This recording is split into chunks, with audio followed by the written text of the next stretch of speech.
Olivier Guillet, en Saskatchewan, il y a un Québécois trop dangereux pour sortir de prison.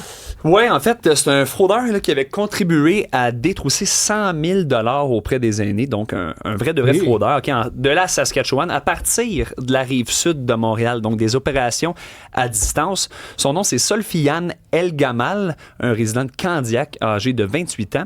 Et depuis l'été, en fait, c'est une bonne nouvelle parce que, ultimement, cette nouvelle-là, ça dit qu'il est trop dangereux pour sortir. On a eu l'habitude de voir des gens sortir beaucoup trop rapidement avec des peines bonbons tout le temps. J'étais en régie, j'arrêtais pas de mettre ça en titre tout le temps. Là. Fait que là, écoutez, donc là, il a en fait, pour reprendre, à l'époque, le fraudeur avait une dette de jeu, mais la pandémie lui avait fait perdre son emploi de promoteur de bar, pour parler encore une fois de gérant de bar, et pour pouvoir payer, il a commencé un réseautage qui est de... Il a coquiné, c'est ça qu'on dit dans le texte ici, des criminels de la Saskatchewan qui opéraient un réseau de fraudeurs de type grands-parents. Okay. C'est-à-dire, on s'attaque à des personnes qui sont âgées et vulnérables. Et plusieurs individus là, communiquaient avec des personnes âgées en affirmant être un proche incarcéré, donc avait besoin d'argent pour pouvoir sortir, ou un policier ou un avocat en invoquant, mettons, un besoin urgent d'aide financière, là, puis qu'il fallait qu'il puisse retourner en liberté et avait besoin d'argent. Donc, les personnes âgées étaient peut-être, je veux dire, tombaient dans le panneau, c'est le cas de le dire, et envoyaient de l'argent. Puis ce qui est fascinant, c'est que, tu sais, on parle ici de la rive sud de Montréal pour des opérations qui se passaient en Saskatchewan à plus de 3000 km.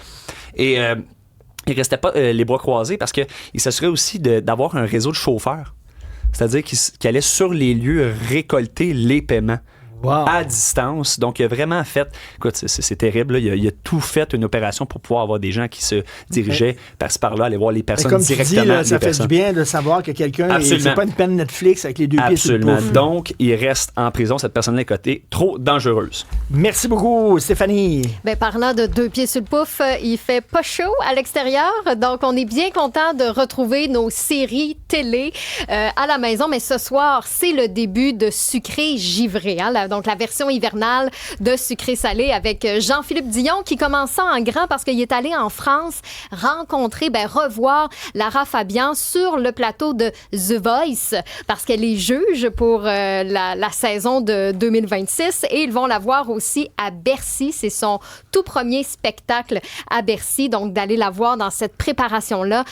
Donc, j'ai bien hâte de voir les détails, mais dans l'émission de ce soir aussi, Sabrina Cournoyer est allée assister à la première de la comédie musicale Peter Pan avec Élise Marquis et Nathalie Choquette, donc les mamans d'Alice Derry qui a le rôle de la petite fille et Éléonore Lagacé qui a le rôle de Peter Pan. Et en tant que maman, tu sais, parce qu'on est allé, on a vu la comédie musicale Peter Pan et je me mettais un peu dans la peau de ces mamans-là et de me dire wow, tu sais, mes filles de performer comme ça sur scène. Alice Derry qui m'a tellement surprise de son registre de voix. Je m'attendais pas à ça du tout de la fille d'Élise Marquis et de Marc Derry. Mais oui, donc j'imagine des mamans bien fières qu'on va voir ce soir à l'émission. Et Étienne Marcoux aussi qui va prendre le pouls de Patrice Lécuyer, des nouvelles de Patrice Lécuyer. Donc c'est la première ce soir de Sucré Givré. Ce sera du lundi au mercredi 19h30 pendant tout l'hiver. Et j'espère qu'on va voir l'hiver à l'écran.